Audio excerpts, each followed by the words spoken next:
I'm Sherry Campbell, the broker owner of Energy Realty, and I'm so excited today to welcome you to our first episode of our Real Talk podcast. And here with me today, I've invited Brian Banks with First Houston Appraisal.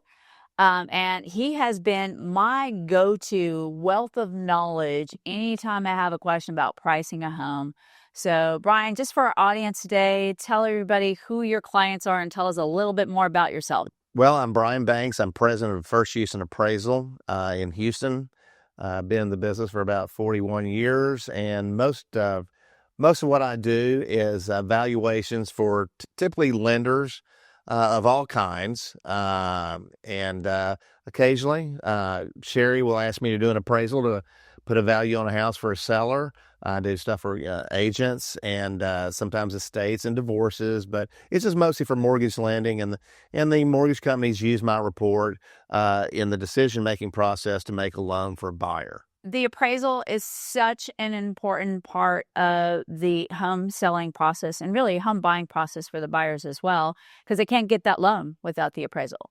So from a realtor's perspective, our relationship and the guidance that we get and the knowledge that we get from an appraiser is so important, because if I don't price that house correctly, it's not going to appraise.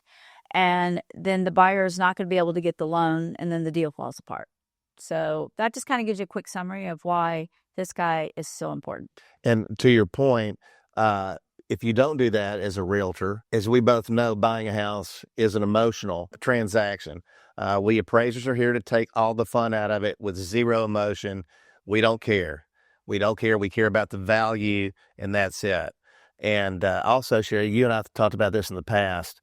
I had an agent a long, long time ago. Not me. It was not you, definitely not you, and I'm not going to say another word. But I was giving a lecture to some agents, and she said, "Well, I've got a willing buyer and a willing seller, and that's the value." And I said, "No, ma'am, it is not.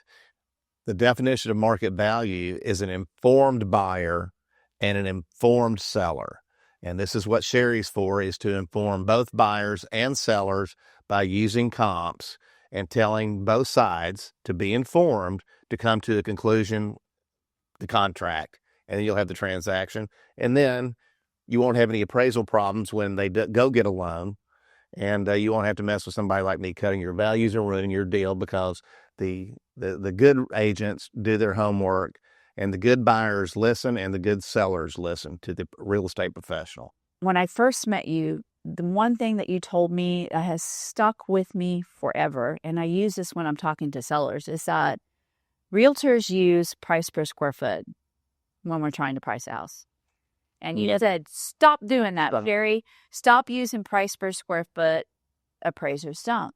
So I always use that strategy when I'm looking at pricing, because the public and realtors have all been trained to review and see price per square foot.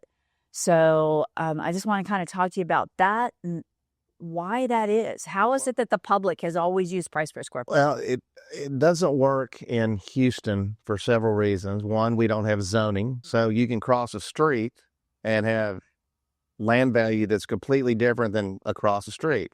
There could be across two streets to a different school district. There are many factors. My example, though, is typically in the memorial villages.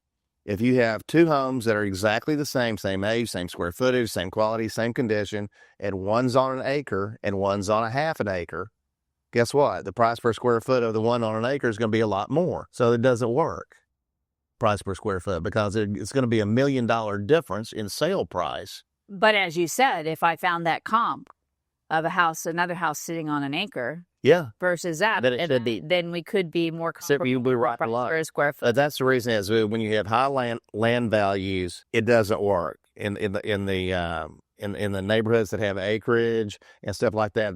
The price per square foot of a house in large acreage places don't matter, because the house doesn't matter as much, because the land value is worth as much, if not more, if not 3 times as more as the structure. The only time it really works would be in newer tract home subdivisions, where you have 2 or 3 builders with 10 or 15 floor plans.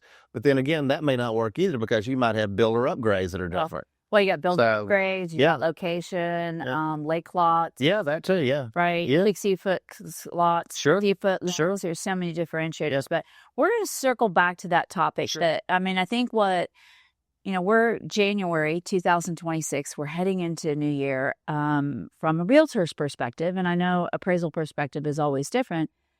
It's been kind of a rocky 3 years in the real estate market. Hasn't been a whole lot of fun. We've survived, done well. Yeah. People that know us, they've been around a while, a little bit more. So, yeah, but I'm expecting a really good year on my end, which means a good year on your end as well, I think. So if it's a good year on your end, it means you're doing lots of appraisals. Yeah. Appraisals. Yeah. Okay.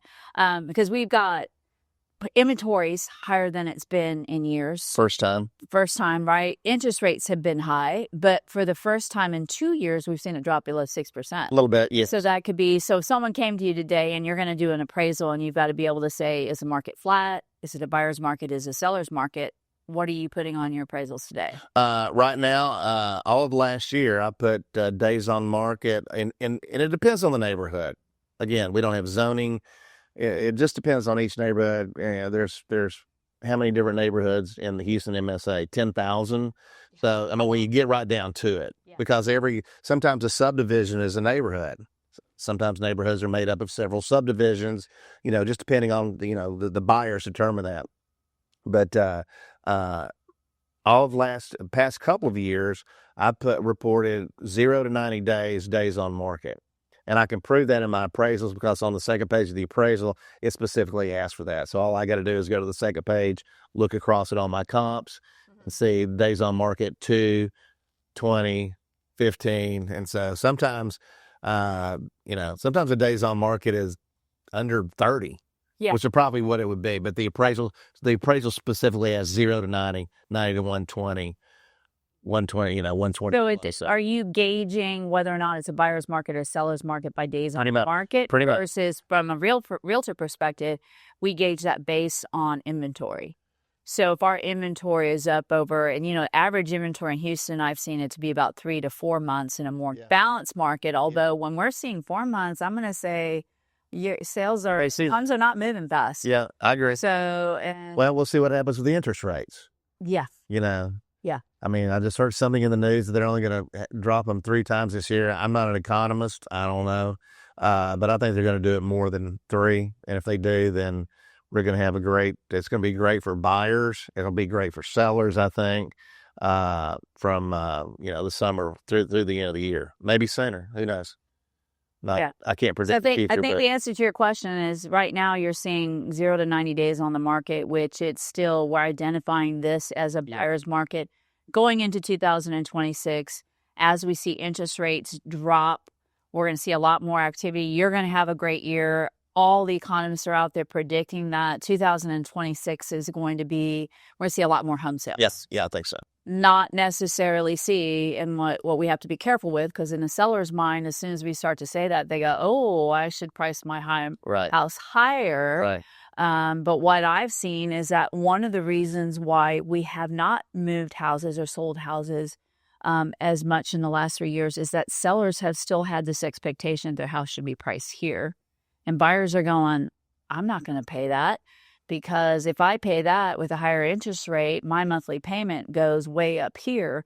So the balance we haven't really hit that balance yet, where sellers' expectations, it takes 3 years for us to get those sellers to finally get on the same page with the Well, it's been a strange market for the last 3 years. You have low inventory, yet values are not going up, typically. I mean, like going through the roof. In our neighborhood that we live in the energy. Wait a second. You said low inventory. I'm saying high inventory. No, I mean, I'm going in the past. Okay, yeah. So in the past 2 or 3 years, we've had low inventory, but values have not skyrocketed, which, that's 9th grade economics. That's the way it's supposed to supply and demand, but it's out of whack.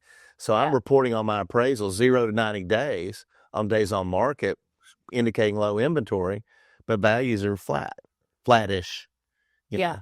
But then we use the reverse market in our neighborhood in the energy corridor and stuff like that. When oil was $116 a barrel. Oh, but that's But it's been a while. 2013. Yeah, but it's been a while. But I mean, the appreciation rate, I think you and I discussed it back then, Yeah. was about 8 to 9% per month. So do the math on that. Yeah. You But- know.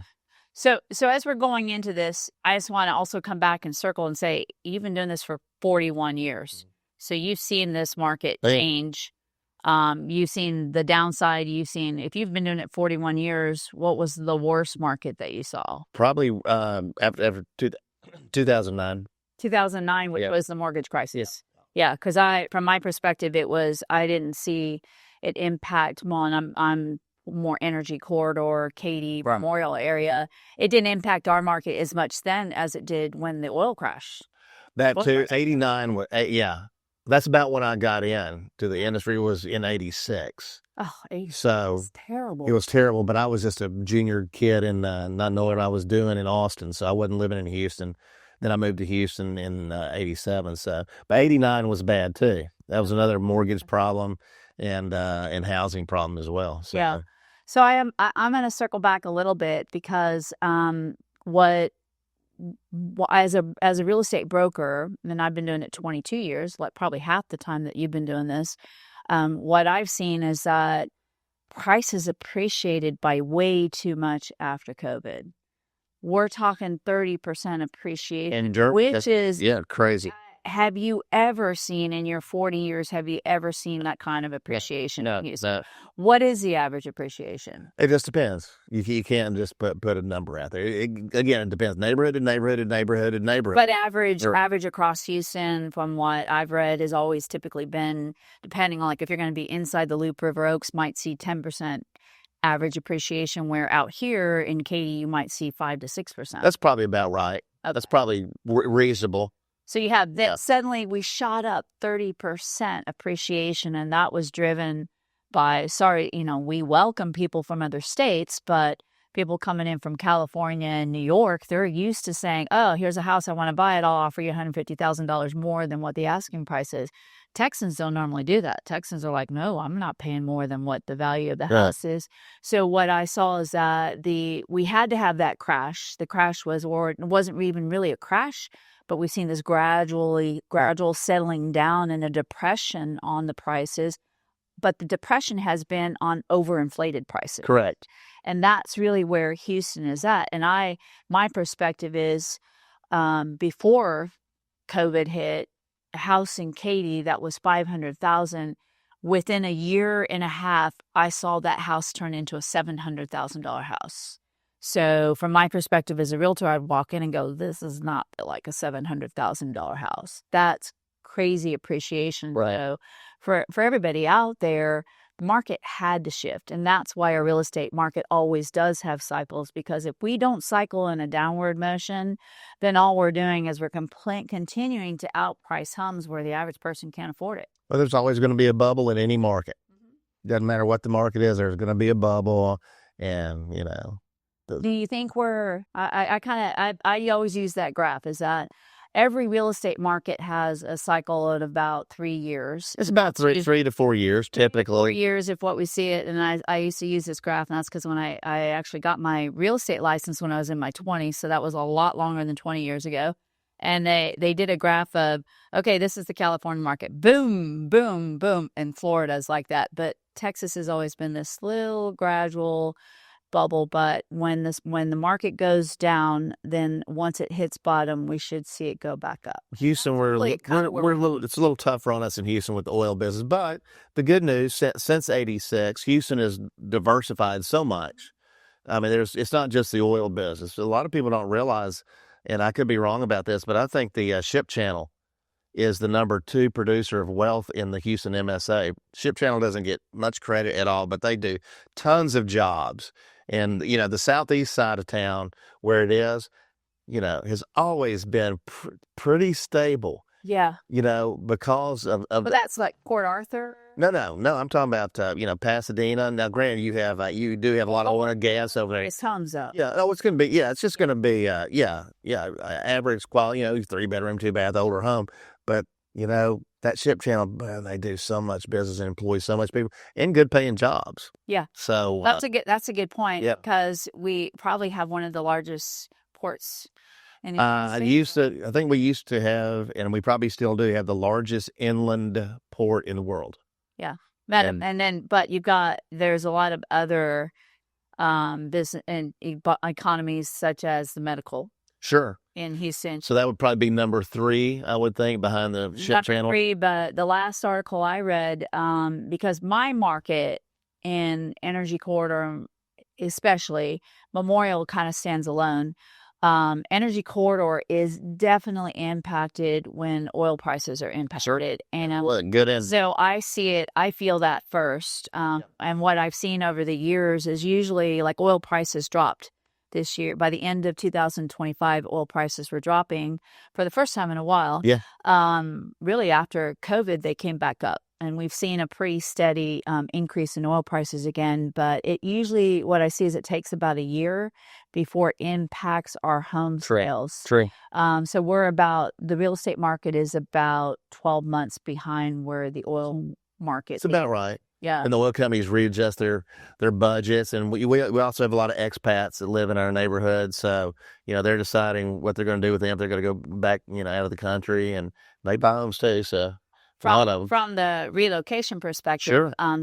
Since that's one of the areas that Energy Realty specializes in, the relocation has shifted as well. Sure. And this is across the United States, where a lot of big companies relocating employees into Houston, they're having them rent because of the instability of the real estate market, sure. Right? Because if a relocation company relocates somebody into Houston, they pay for them to be here. They're also paying for the sale of their house. Correct. And that's a risk that they don't want to take if they're going to anticipate that they might be in a rough market when that person moves out. So we have, across the United States, seen more of these employees being transferred in and being given a rental allowance. Right.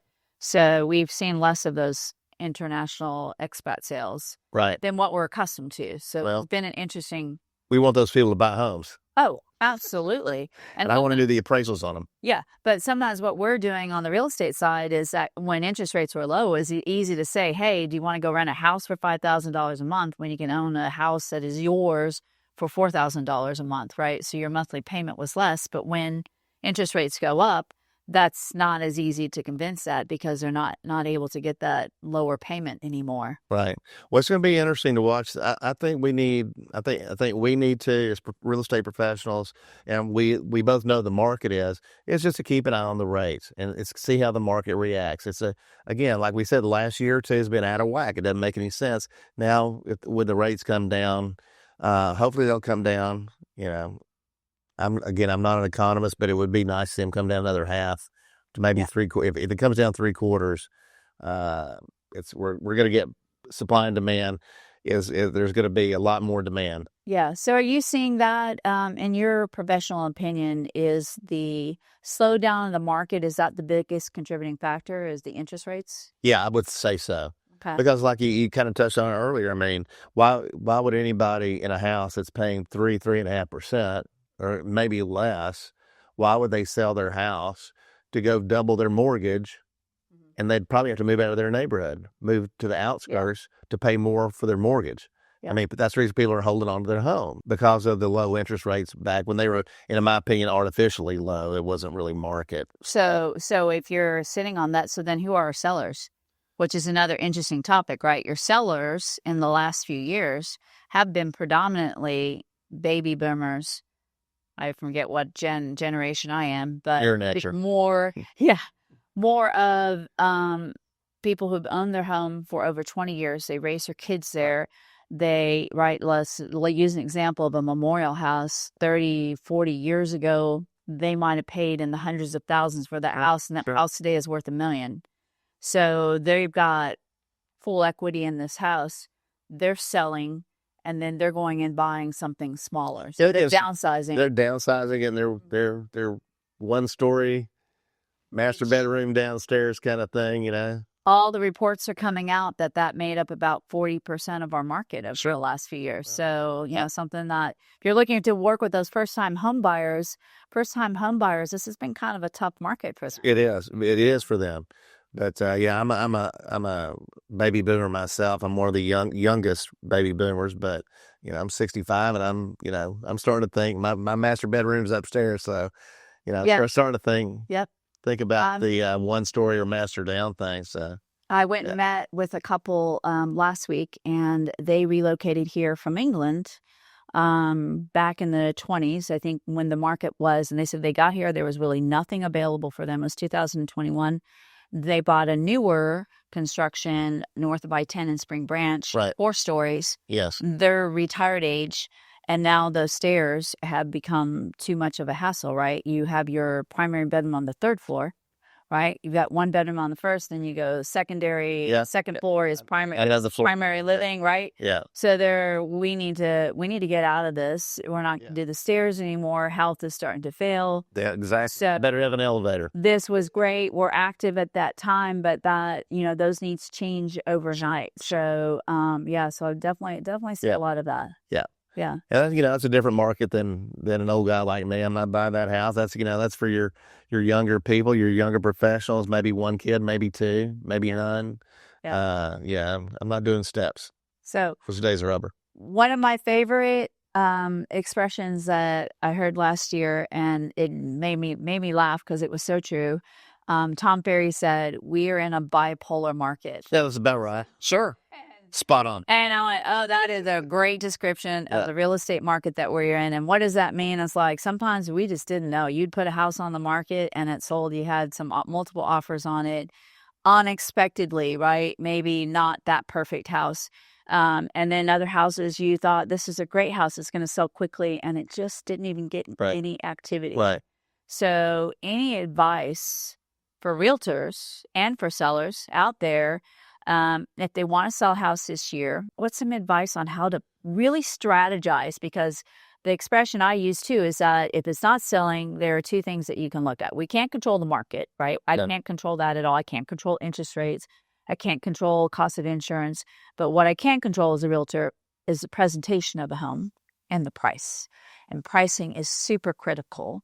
And you don't want to overprice, but you also don't want to underprice. Right. What strategy would you use? You and I have talked about this in the past, and all I do is tell people kitchens and bathrooms, kitchens and bathrooms, kitchens and bathrooms, kitchens and bathrooms.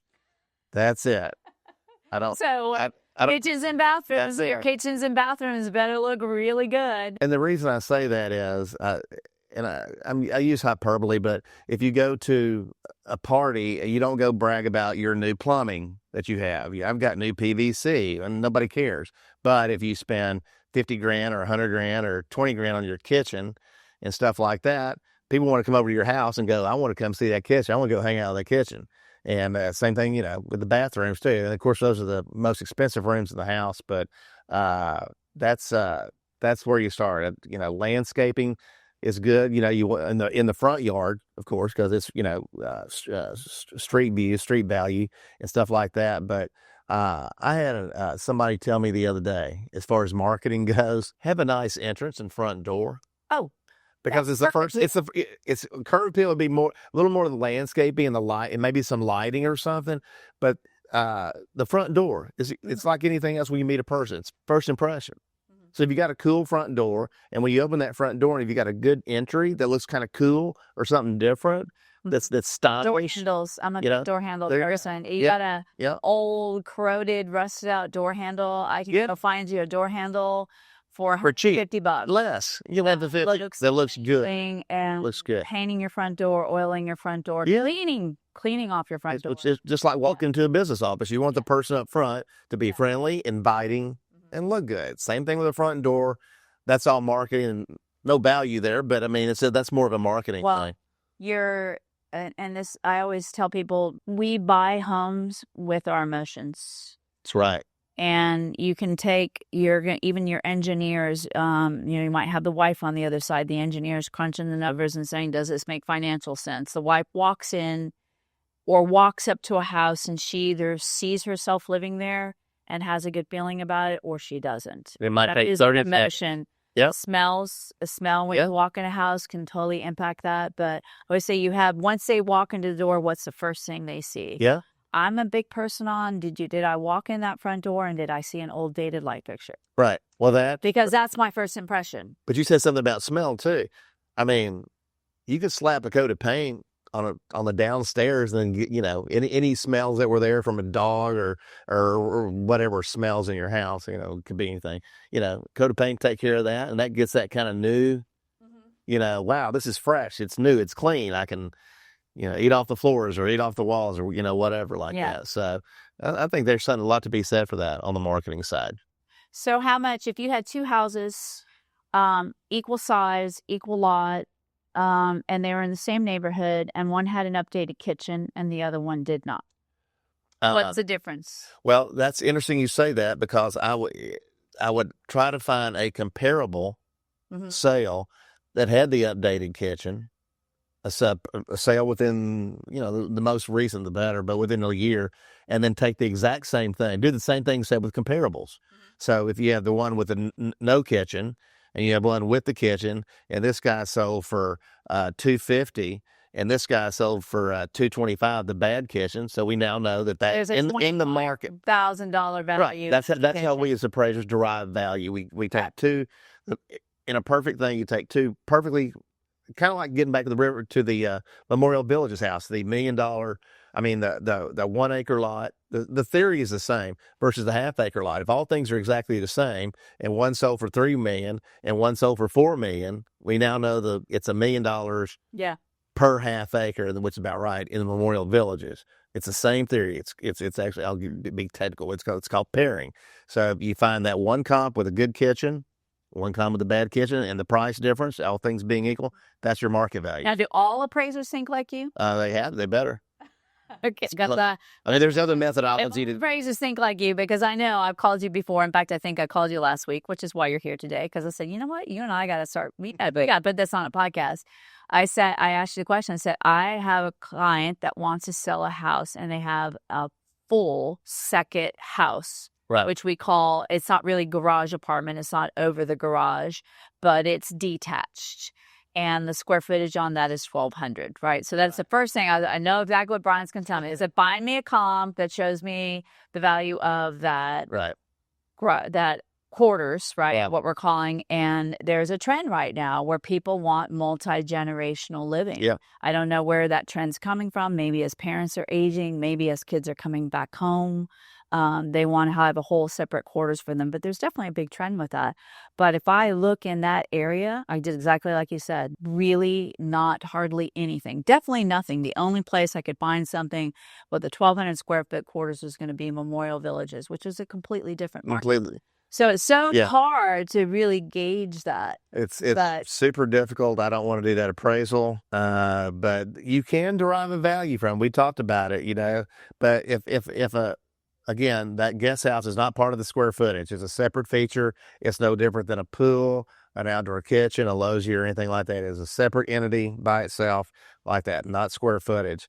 But you know exactly what's going to happen with the quarters. And there's actually a separate cabana. We've got a 5,500 square foot house. Yeah. Without that, it's 4,000. But what realtors and buyers see, and this comes back down to that price per square foot, by not incorporating that as total square footage to get them to even come see the house, all they see is, oh my God, that's priced at $300 a foot. That house is way overpriced. I don't even want to go see it. I'm going to wait for the size. There's a mental. Well, we have to get it. We have to break the mental barrier in order to get people even to go see the house. And right now, I can definitely say I can take a beautiful house and I can price it where it maybe it's like, this is an exceptional house for the neighborhood. Find the comps. I'm not going to outprice it because I know I'm going to end up with someone like you that I have to get to say, here's the appraised value of it. I need it to close. Getting under contract is just step one. So I'm going to try to price it within the market, but it's just at that top of the market, and buyers are not going to look at houses that are priced high today. Well, I mean, it's not typical for the market. You're going to have a marketability problem. You love it. I love it. I think it's cool. We both know it has value of some sort, but we as appraisers, if we can't prove, and we have to prove it, market value of a feature or the square footage or whatever it is we're appraising as part of the whole property, it's not worth anything. If the market's not willing to pay for it, it's worth zero. I don't care what the feature is. Yeah. and we don't. I know you've been telling me that for years, but still, every once in a while you get that unicorn. Well, we don't appraise. You go. We don't appraise unicorns. We don't appraise the unicorns. We appraise the 6 million people there in this. Here's what I can tell you. Sometimes I get a house and I'll just have a hunch. I say, this is going to fly off the market and I'm going to have multiple offers on it. Right. And I know I can go with gut and say, because sometimes what I'll do is say, I can take a one, and I'll just use a $1 million house and I can compare this $1 million house to this $1 million house. And this one just blows it out of the water. Right. Right.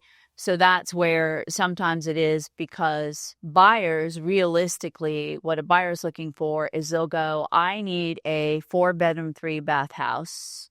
What are the features that they have to have, whether it's a swimming pool, right? But that's what I need. But as a buyer saying, I need a 4-bedroom, 3-bath house and it has to be 3,500 square foot. Right. Not typically. Right. The buyer's going to be, I need a 4-bedroom, 3-bath house. Here's my budget. Right. Right. Sure. This is what I'm able to spend. This is the neighborhood that I want to be in. So from my perspective, I like to go backwards and say, if I'm a buyer and my budget is this, what am I going to see as comparison? Right. Right. And that's where I kind of start to gauge, this is what I think buyers are going to be willing to pay for this house. That's a good methodology. Yeah. Yeah. Good. Yeah. I like that. Any other, this is going to be 2026 is already kind of taken off. I put some houses on the market. The last 3 years, January has just taken off like gangbusters for me. You seeing that already on my appraisal side? Well, people don't realize that January, I think, is our shortest business month with New Year's and MLK holiday. I think it's shorter business month than February. And I'm on my 58th appraisal. And what's today's date?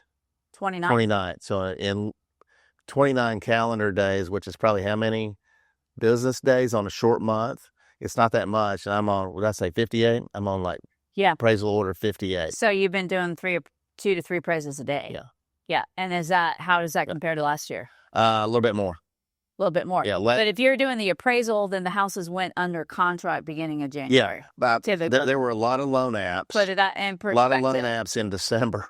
Yeah. And the 1st of January. I think people were at the starting line before the holidays. Yeah. The gun sounded. I think January 2nd. And bang, it was up. What stimulated that? Maybe people are just cooped up and tired of it and going to bite the bullet, and and it's going to be hard for you and me to kind of value this thing, especially if things maybe start going up. Yeah. But I think as interest rates go down, I think what you said earlier, I think the sellers are probably right, is that the values are going to go up when the rates go down. Mm-hmm. But they don't go up overnight. No, they don't go. So here's the trick, right? Because what we are using is data from what sold. Right. And that was the last 6 months. It's even like I say, really the appraisal district that values your home for property taxes, they're looking at values as of January 2025. So they're really appraising your house's value for last year. So it's kind of the same thing. Like when we're trying to get a value of a house today, we're looking at last year's data. Right. We don't have all the data going forward yet because they haven't closed. Well, that's the same thing with appraisers. We're all our data is in the past by definition. It'd be nice to have 3 comparable sales that close within a week. Not a perfect world, not the unicorn world. Yeah. And but it doesn't happen that. But in the appraisal world, there is a way to figure out a trend of time adjustments, values going up or values going down. And it's a pretty easy methodology. And in a town like Houston, where things are never like this, it's kind of like this. That's important to know how to do a time adjustment. I'm not saying I'm the smartest guy in the room, but we can do that and take that sale from September on a February closing, and we can kind of follow up or down. And then there's a place on the appraisal to make positive or negative adjustments. So you got appreciating or is That's market correct. appreciating Correct. or depreciating? Yep. Yeah. And it's a pretty easy methodology. It doesn't take a whole lot of extra time because, and here's how you do it too. You talk about the comparison between the house with a kitchen and the house with no kitchen. The same thing works with the time adjustments.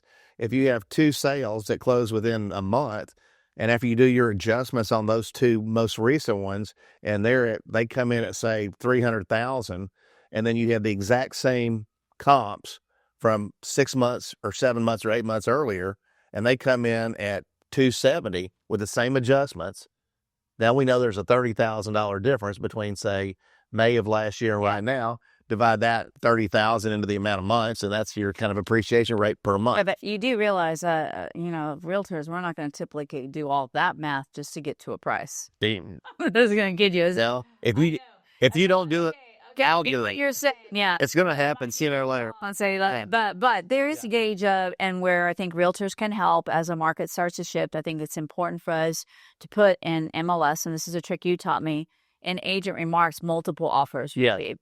So that when an appraiser goes out and does that appraisal, we know that was a hot, that pricing was hot, right? And that multiple people wanted to buy it, because that starts to shift what the buyer's interest is in the buyer gauges. And that gets back to the time adjustments too. I mean, I'm speaking hyperbole, but the principle still remains the same. If you got, there were times when you would have 4 to 8 offers on a house. Oh, within 2 days. Actually, realtors joke about it now. Yep. You could put a house on the market. I said, here's what shifts. Right. You could put a house on the market. It was not maintained. It was not updated, and you had people lined up out the door, 10 offers within 24 hours, and you didn't have to know how to market a house. You didn't have. That's why so many agents got their license. Right? People went out and got their license and say, "Wow, realtors can make money. This is easy." Right.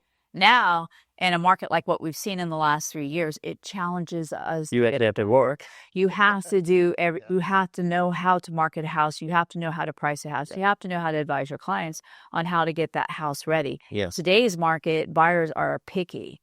Yes. They will come in and pick your house apart. So we have to make sure that everything that we can advise you to get your house ready to market is super critical. Right. You cannot put a house on the market today unless you can, if you want to accept a lowball offer. Yeah. But those are your bottom feeders, and everybody else, the young buyers want to have a house that's move-in ready. Well, even older buyers want to. They don't want to mess. I don't want to mess. I'm too old to mess with that stuff. I'm not doing that. But like you said, it gets back to our point of when you first walk in the door. Does it feel like you're home? Does it feel like I want to live here? And does it smell like I want to live here? Right, same thing. But I mean, the first 30 seconds matters. Yeah, it matters. Everything else is going to either go up or down. But it doesn't take much. Again, especially if you're a seller, you already moved out. Slap a coat of paint on it. Make it look. Oh, Brian, that's better. My greatest struggle. And bless her heart. I have some absolutely amazing clients, and sometimes it is so hard to convince a seller that, look, painting this room is going to make a huge difference. I have one right now. I'm just saying, let's just change out the bathroom mirrors. Yeah, and it does make a difference. And I'm starting to use more data where I can actually show where, exactly like you said, sometimes we got to go back and show them how it makes a difference. You do have some bad appraisers out there. Yeah. And unfortunately, if you get an appraiser that comes into a market and they don't know it, like or they're lazy. All to say, sometimes realtors, they say, guys, look, yes, but that house for $700,000 that's never been updated, or now it's not even $700,000. You can't even get that in the Memorial Spring. But the price per square foot is this. But it's crazy. But I'm saying that house is a completely different school district. Right. And yes, that is typical of what you get in that neighborhood versus, and I can go just on the other side of Eldridge, and it's a completely different neighborhood because you're completely different schools. Spring Branch versus Campbell. Spring Branch, and buyers are going to pay a premium just to be in those Spring Branch schools. So don't compare that market, because I'll even get sellers who go, well, over here, their houses are selling for money. Yeah, but you're not in that school district. Right. So again, when you cross the street in Houston, it could be $1 million difference. And it comes the same thing. I mean, and we've all seen it, and that's probably why this happens, is sometimes you do. Unfortunately, you get a bad appraisal where the appraiser did not see it. But I would encourage, and this is something that I try to do, meet the appraiser. We can't try to tell them how to do their job, but we can give them information. That's true. About, here's where I got my comps from. Sure. Here's where these are the updates that this house has had. So I'm more proactive to make sure I'm not going to have an issue with appraisal, because I don't know that everybody knows as much as Brian does. I might have some guy, because it's all the appraisers now hired by a third party. Correct. Nobody's supposed to, right? Because the whole that's from the whole mortgage industry, like mortgage crisis, right? But they said you can no longer have coercion appraisals. Because before that, what was happening is that someone would go under contract, appraisal would go out. Basically, all houses were just appraising at the purchase price. whether the value was correct or not. So you're right. Now we've got more informed decisions happening so that buyers can be confident that they're not overpaying for them. And that's why the appraisal is so important. Right. And we appraisers do listen to the agents. And when I usually talk to an agent at a house or even on a refinance to the owners, I tell them where my name, phone number, and email address is. I don't throw my 41 years out there or anything, but but I just say, if you have a question or a problem, call me. Maybe I messed up. Maybe I missed something.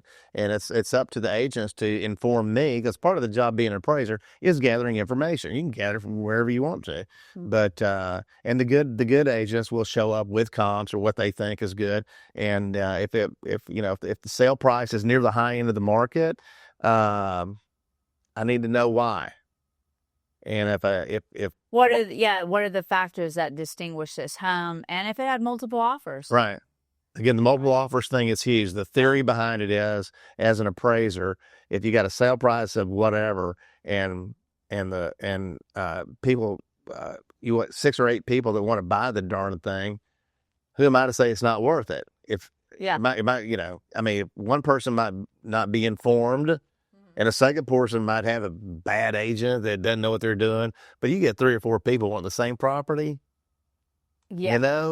There's demand. There's demand. There's demand.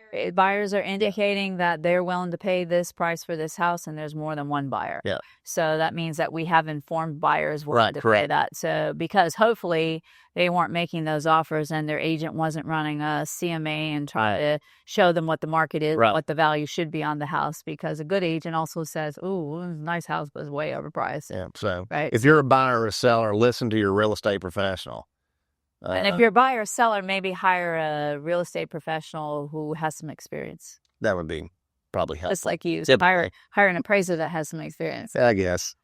But so we probably are, I'm probably looking, I feel like the Academy Awards where we're getting the little clock thing going. We probably talked too long. Although you and I could keep going on and on about this market, about how to sell. Please still do it. You guys can edit out as much as you want. But I always feel like we have to add, 2026 words of wisdom for everybody out there. Just watch the interest rates and make sure, if you're a seller, make sure your house is presentable. Not presentable. More Better than. Right. Sellable. Right. Sellable. Yeah. And for me, hire a professional realtor to tell you what that is. What you need to do to get it there. That would be true. Thank you so much. Good to see you. Yes. Yes. Yeah.